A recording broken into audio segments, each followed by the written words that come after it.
মৃত্যু যখন তাড়া করে ফেরে তখন পালানোর কোনো জায়গা থাকে না।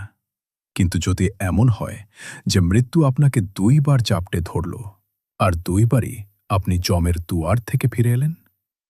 এই গল্পটি সুতোমু ইয়ামাগুচি নামের এক সাধারণ মানুষের, যার সাথে ভাগ্য এমন এক নিষ্ঠুর খেলা খেলেছিল যা শুনলে আজও মানুষের গায়ের লোম খাড়া হয়ে যায়। ইতিহাসের পাতায় তিনি এমন এক নাম যিনি পৃথিবীর বুকে নেমে আসা নরকের আগুনকে ২ বার সশরীরে অনুভব করেছেন। ১৯৪৫ সালের ৬ অগস্ট। সময় তখন সকাল ৮:১৮। হিরোশিমা শহরটা সবেমাত্র জেগে উঠছে। সুতোমু ইয়ামাগুচি ছিলেন একজন তরুণ প্রকৌশলী। অফিসের কাজে ৩ মাসের জন্য এই শহরে এসেছিলেন। সেদিনই ছিল তার কাজের শেষ দিন। ব্যাগে কাপড় গুছিয়ে তিনি মনে মনে পরিবারের কাছে ফেরার প্রস্তুতি নিচ্ছিলেন। স্টেশনের দিকে হাঁটার সময় হঠাৎ তিনি আকাশে একটি রূপালী ডানাওয়ালা বিমান দেখতে পান। মেঘমুক্ত নীল আকাশে ছোট্ট একটি বিন্দুর মতো ভাসছিল সেটি। তিনি কল্পনাও করতে পারেননি ওই একটি বিন্দু থেকে কয়েক সেকেন্ডের মধ্যে নেমে আসবে পৃথিবীর ইতিহাসের সবচেয়ে ভয়াবহ ধ্বংসলীলা। হঠাৎ এক তীব্র নীলচে সাদা আলোয় পুরো আকাশ চিরে গেল। মনে হল হাজার হাজার সূর্য যেন এক নিমেষে একসাথে জ্বলে উঠেছে। এক মুহূর্ত পরেই এক প্রচণ্ড গগনবিদারী শব্দ আর বাতাসের ধাক্কা তাকে খড়কুটোর মতো শূন্যে ছুঁড়ে ফেলে দিল। ইয়ামাগুচি যখন জ্ঞান হারালেন তখন চারপাশ ছিল কবরের মতো শুনশান নীরবতা। যখন তার হুঁশ ফিরল তিনি দেখলেন চেনা পৃথিবীটা পুরোপুরি বদলে গেছে। চারপাশ ধুলো আর ঘন কালো ধোঁয়ায় অন্ধকার।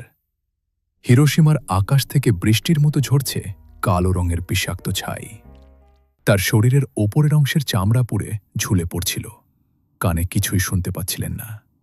কোনো মতে উঠে দাঁড়িয়ে তিনি দেখলেন জীবন্ত মানুষের হাহাকার আর পোড়া মাংসের গন্ধে বাতাস ভারী হয়ে আছে।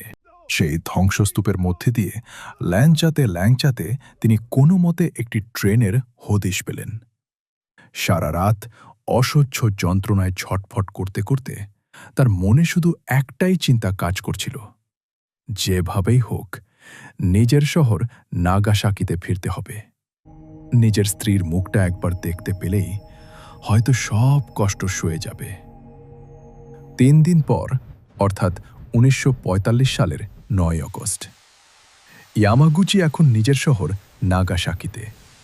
সারা শরীরে সাদা ব্যান্ডেজ জড়ানো অবস্থায় তিনি অফিসে গিয়েছেন নিজের বসকে রিপোর্ট দিতে। তিনি যখন হিরোশিমার সেই ভয়াবহ আগুনের গোলার গল্প বলছিলেন তার বস এক বিন্দুও বিশ্বাস করতে পারছিলেন না। তিনি উপহাস করে বলছিলেন, একটা বোমা কিভাবে একটা আস্ত শহর ধুলোয় মিশিয়ে দিতে পারে? তুমি নিশ্চয়ই পাগল হয়ে গেছ। ঠিক সেই মুহূর্তেই জানলার কাঁচ ভেদ করে ঘরে ঢুকে পড়ল সেই চেনা নীলচে সাদা আলো।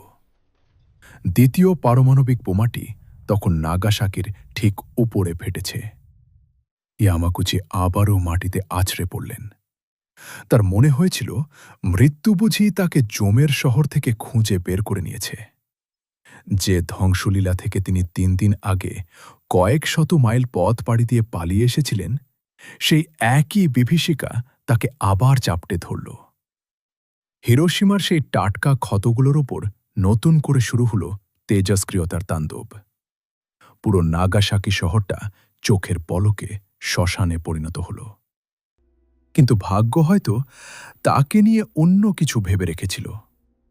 অবিশ্বাস্যভাবে দ্বিতীয়বারও তিনি বেঁচে গেলেন। তেজস্ক্রিয় বিকিরণ আর ভয়াবহ জখম সত্ত্বেও তিনি হাল ছাড়েননি। সুতোমু ইয়ামাগুচি হলেন ইতিহাসের একমাত্র ব্যক্তি যাকে জাপান সরকার দাপ্তরিকভাবে ২ বার পারমাণবিক বোমার কবলে পড়েও বেঁচে থাকা মানুষ হিসেবে স্বীকৃতি দিয়েছে। তিনি শুধু বেঁচে থাকেননি, বরং পরবর্তী ৯ দশক ধরে সেই ভয়াবহতার জীবন্ত দলিল হয়ে বেঁচেছিলেন। ১৯৪৫ সালের সেই দুটি অভিশপ্ত দিন তার জীবনকে চিরতরে বদলে দিয়েছিল। ২০১০ সালে যখন তিনি ৯৩ বছর বয়সে শেষ নিঃশ্বাস ত্যাগ করেন, তখন তিনি সারা বিশ্বের কাছে এক পরম বিস্ময়। তার এই বেঁচে থাকা আমাদের বারবার মনে করিয়ে দেয় যে মানুষের জীবনের জয়গান সব ধ্বংসলীলার চেয়েও অনেক বেশি শক্তিশালী। আপনি কি মনে করেন এটি কেবলই ভাগ্য ছিল, নাকি এর পেছনে অন্য কোনো রহস্য লুকিয়ে আছে? কমেন্টে আপনার মতামত জানান।